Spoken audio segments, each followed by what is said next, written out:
Alright, so let's talk about practice routines and why it matters, no? It matters actually a lot more than you think, no? Hindi porket nag-practice ka ng 2 oras laging eksakto yung progress na makukuha mo. And actually, most of the time, it's not the length or hours of practice, it's what you actually practice that's more important. Okay?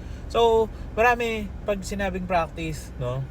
Yung mga students, lalo na kapag excited sila, they have a new piece or a new book or whatever, yun lang yung pinapractice nila lagi. Napapansin ko yan, no? A lot of my students, ganun. Pag bago yung piyesta, syempre, talaga excited. But, ang nangyayari, they forget the other things, the other stuff. For example, bago yung piyesa lang yung papracticein nila. Hindi na sila mag-open string, hindi na sila mag-scale, hindi na sila mag-etudes, yung pesa lang, di ba? Pero ano nangyayari pag ganun? You're losing a lot of what we need in order for us to play better or to become good, no? Ako ngayon ang perception ko of what we do as musicians, no, is every time we hold on to the instrument, parang it's always starting from scratch basically. Mas mabilis lang natin siyang napipick up because we have done it multiple times, 'di ba? Nandun na siya, pero kailangan i-activate mo pa din eh. So how do you activate it, no? Magugulat ka, no? A lot of concert artists, akala natin pag nag-practice sila, ano lang, piyesa-piyesa lang, ganun, puro piyesa na lang. Hindi pala, no? A lot of them still do the same things, same warm-up, same routines when they were younger. Ganun pa din, no?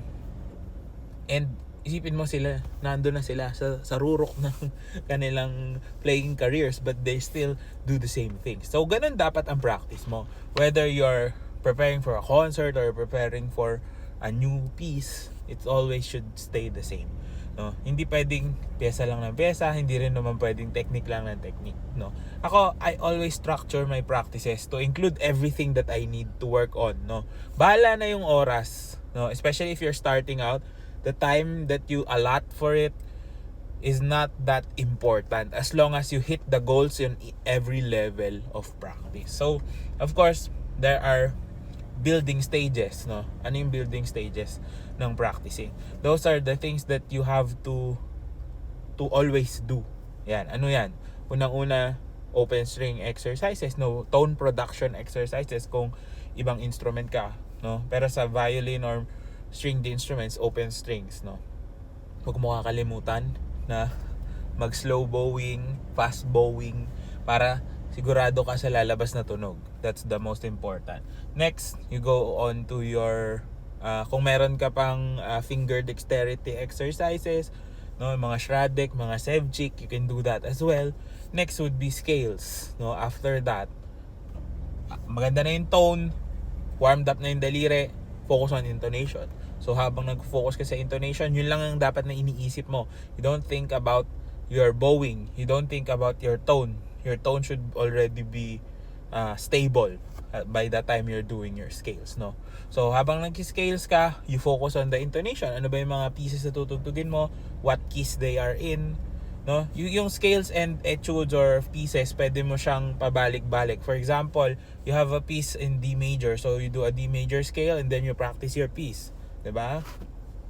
Now, your next piece is on a different key. Let's say malayo, let's say A flat, no? So you can do the scales again on A flat and then do the piece on A flat. So pwedeng ganon, no? Or kung gusto mo, daanan mo lahat ng scales and then you play your pieces. Pwede rin naman. So ganun yung progression. And actually, may iba nagsasuggest that you could mix and match. Kunwari ngayon, unahin mo yung etudes tapos tsaka ka magpiyesa. But I highly discourage that. Siguro, pwede ka mag-switch between pieces. Yan. Siguro, for example, kung ang practice mo, sonata, concerto, or Bach, sonata, tapos concerto, ganun. Pagpapalik-balik ta rin mo, concerto muna, sonata muna, or Bach. Pero, yung foundational pieces, which are tone production exercises, finger dexterity exercises, intonation exercises, yun lang dapat yung una mong gawin, no? So, again, this is throughout one day, isang araw, sa buong araw, dapat madaanan mo yan. Yung iba kasi parang today, ito lang gagawin ko. Tomorrow, ito lang yung gagawin ko. It's very, very counterintuitive kasi you're not hitting your goals every day. Hindi siya consistent na practice, no? As much as possible, ganun dapat yung maging routine mo. So, hit all of those things in a day. And then, after which, yung mga important pieces mo for your solo repertoire, that's the time you go to your orchestra repertoire. Doon mo aralin yung orchestra excerpts mo, yung mga passages. Kung may orchestra kang tinutugtugan, doon mo siya aaralin. No? Ganun yung usually how it should be, no? Because if you don't practice the boring stuff, or if you just practice the boring stuff, wala, laging may kulang. It has to be complete, diba? You have to have all the skills necessary in order to reach a certain level. And to reach that certain level, you have to do it constantly every single day.